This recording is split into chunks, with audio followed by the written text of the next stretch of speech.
call this meeting of the Bucks County Salary Board, our first meeting of 2020. Actually, we are reconvening the meeting of our first meeting of 2023 right now. 24. So, 20. You want to start all over again? See if I can get these straight. So we've called the meeting to order. Is there no public comment? So is there a motion to approve do we have minutes? Salary, do we have any minutes from last meeting here? Yeah, we did. We approved the minutes. I don't see them on here. So we did that yesterday. So we can go right into salary board actions, and let's start with the law department. Good morning, members of the salary board. Happy New Year. Back again. Let's not turn this into a regular affair, shall we? But I'm here today to seek a position for the law department that would be a litigation paralegal devoted to working on matters for the agency. This is a position and duties that I've worked closely with Rob Yoakum, the director of the agency, for quite some time in coming up with a plan that we both felt would best meet the legal needs of the agency. This paralegal position would be 80% funded by the state, and the position was included in the funding request that the agency submitted to the state, as well as the budget submission that both the law department and the agency submitted for this year's budget, because the remaining 20%, although this would be a position on my manning table, it would be a charge back to the agency because this person would work entirely for the agency. Can I answer any questions? Any questions? Is there a motion to approve the addition to the law department? So moved. Is there a second? I'll second. All in favor? Aye. Aye. Opposed? Thank you. Okay, Area Agency on Aging?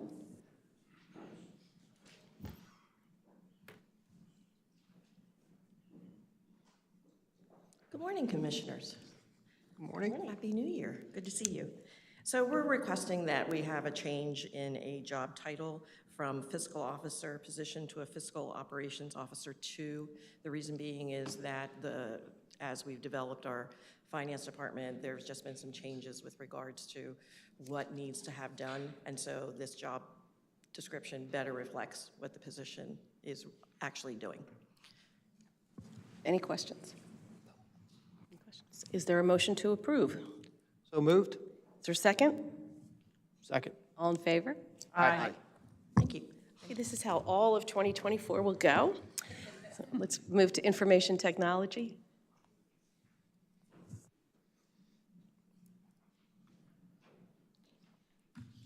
Good morning, thank you. For your consideration today, I bring forth two position classifications within IT.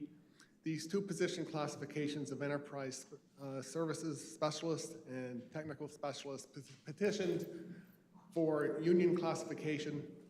A hearing was held in Harrisburg last year where the county was represented, and the PLRB judge voted to grant the unionization of those positions.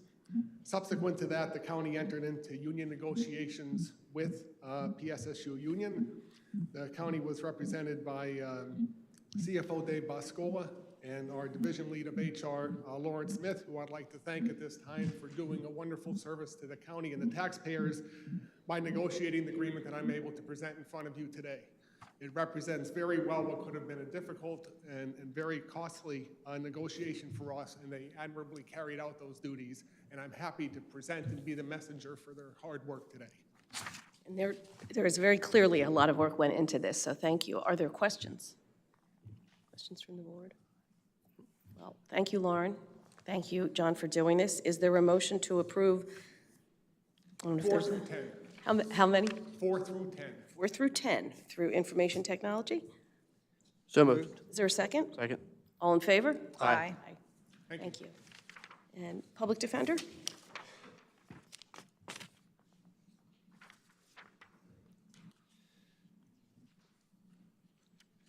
Good morning, everyone. Happy New Year. I am here to request two new assistant public defender positions. As I've explained to you before, the new calendar system adopted by the courts requires us to staff 6 courtrooms, and we've had 2 attorneys in each courtroom, and that's clearly not enough. What we're trying to do is to get 3 attorneys in each courtroom. And we're hopeful that this addition of 2 additional positions will at least, it won't do it entirely, but it'll at least help us. The way we will pay for this is that we have a social worker advocate position, which is open, and I will not fill it. And the other position, the other way we intend to pay for this position is we have a social worker whose salary will be paid through the opioid fund. So both public defender positions will almost be paid for, except for like a few $1,000s. Are you presenting the deletion of the social work position today? I thought that I didn't do that because I didn't, but I will do that. But at the present time, I just will not fill it. But I will, this all kind of came up kind of quickly, but I guess I would have to present that at a subsequent Next salary meeting, board. and I will be happy to do that. Are there questions? Is there a motion? I'll move. So moved. To approve item number 11. Is there a second? All in favor? Aye. Aye. Opposed? Okay, thank you. Thank you. We'll move on to special operations, emergency management. Good morning, members of the board. Happy New Year. Thank you for having me today to speak on this proposal for special operations. I have 2 items for your consideration. It is a rather large ask. I have, the first item is 55 per diem special operations technicians, and the second item is 5 special operations team leads that are also per diem. Would you like me to take them separate or all together? You can do it at one time, but do them separately. First, explain the 55, then. Okay, so a little bit of background, Bucks County Special Operations has been around since about 1990, since the inception of the county hazmat team. Since 1990, the Special Operations Group has been 100% volunteer. As noted in the Bucks County Future of the Fire Service report, the declining number of volunteers is significant, and it has impacted us severely. The Special Operations Group, some of the things that they do, they go on specialty rescues such as rope rescues, high angle, swift water, and chemical releases. As recent as last night, our members were out on 611 for about 8 hours, mitigating a oxygen tanker. So we're asking to convert our Special Operations team from 100% volunteer to per diem staff so that they can be compensated for their time spent training and their time doing responses. We've looked at several other models throughout the Southeast region, and we believe that 55 per diem special operations technicians is an adequate number as we include some of the emergency management staff as well that are full-time to assist on some of these operations. The 5 special operations team leads, they are necessary because we can be split throughout the county, depending on similar like a Tropical Storm Ida, where there's flooding in more than one place. It allows us to have an opportunity to provide supervisors to those small groups, small squads, so they can have some autonomy as individual resources instead of one large team. Speaking with the COO and the CFO over the past several months, we believe this is an ARPA eligible project. And we'd like to propose that it be paid for through ARPA funds and then move it to the operation budget in probably 2026. Have you taken a look at how much money you think this will cost a year? So right now we estimate about $276,000. That number could go down and could go up. It's going to depend on responses. That's the one thing we can't predict. But obviously, as we've seen over the last 10 years, the severe weather has definitely tried the county with flooding, our chemical releases. There's more chemicals on the roadways, so it's really hard to predict that. But we estimate about 150 hours per operations technician to be that number based off of past history. And are you going to manage how many go out on a call? Yeah, I think it depends on the incident, but we would be mindful, we're currently mindful of scaling back our resources when they're not needed. Okay. Any questions? I just have one question, thank you.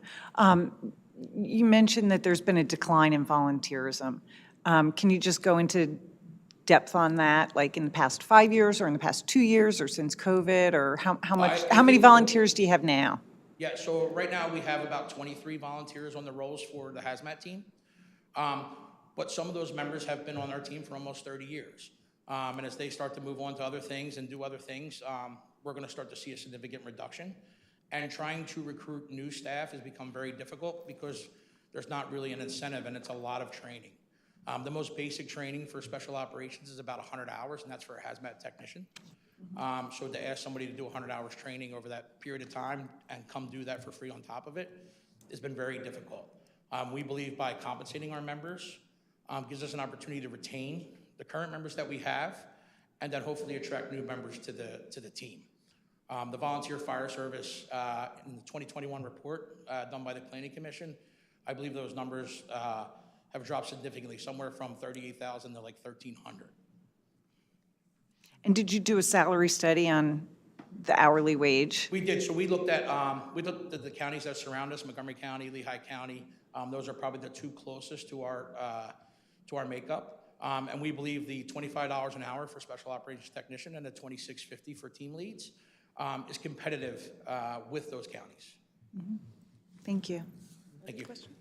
Yeah, just for the roughly 60 positions, is your plan, obviously you said you have 23 right now, the assumption is that those people will become per diems, and you're planning on, filling out the rest of them over the course of time, or is this something like as needed, something pops up and you do certain people and certain members of different fire companies, rescue squads, police departments qualify to be paid per diem, or are these are people who every year you're going to have 60 people as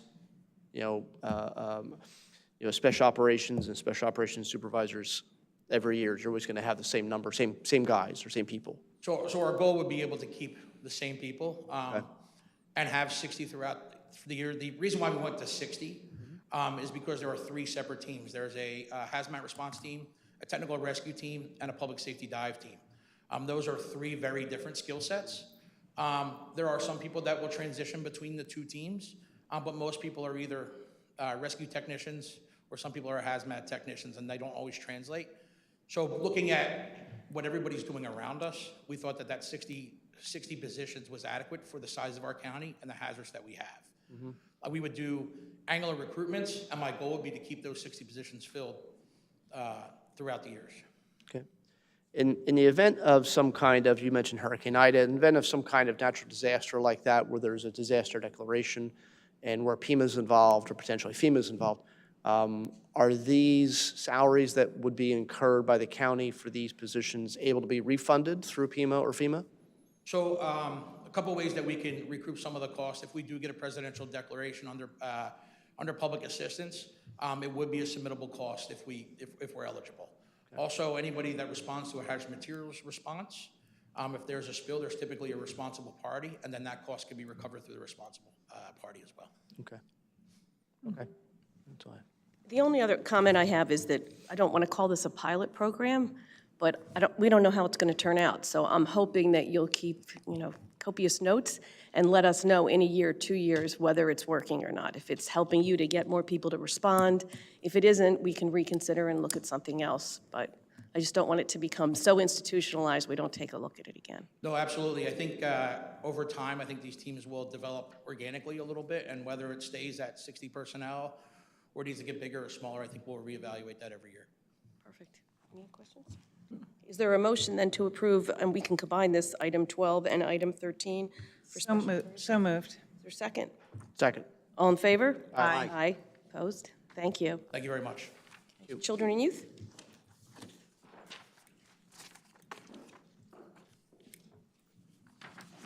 Good Good morning. morning and Happy New Year. New Year? Morning. Children and Youth is requesting to add 2 additional Case Aid 2 positions to the agency's manning table. These positions would be housed in what we refer to as our Permanency Division. Our Permanency Division oversees all the children that unfortunately we have to take into care, which is about 219 as of today. These positions would greatly assist our caseworkers in scheduling, helping to transport children to visits with their parents with the hopes of reunification when deemed appropriate. These positions would also help observe those visits and assist the caseworkers in developing plans and course of actions in terms of any additional things that the parents may need in order to be able to have their children returned to their care. These positions are also typically entry-level positions, which we would hope to be able to have a good amount of interest from people seeking jobs, with the hopes that their involvement with children and youth might blossom into continued education, continued work, and becoming caseworkers. It's 80% reimbursable, but that's the request from the agency. Are these going to be positions that can be part of the possibility of Bucks County Community College training, ACE aides? Yep. Okay. Any other questions? Okay, is there a motion to approve number 14? So moved. Is there a second? Second. All in favor? Aye. Aye. Thank you. Much. And Neshaminy Manor.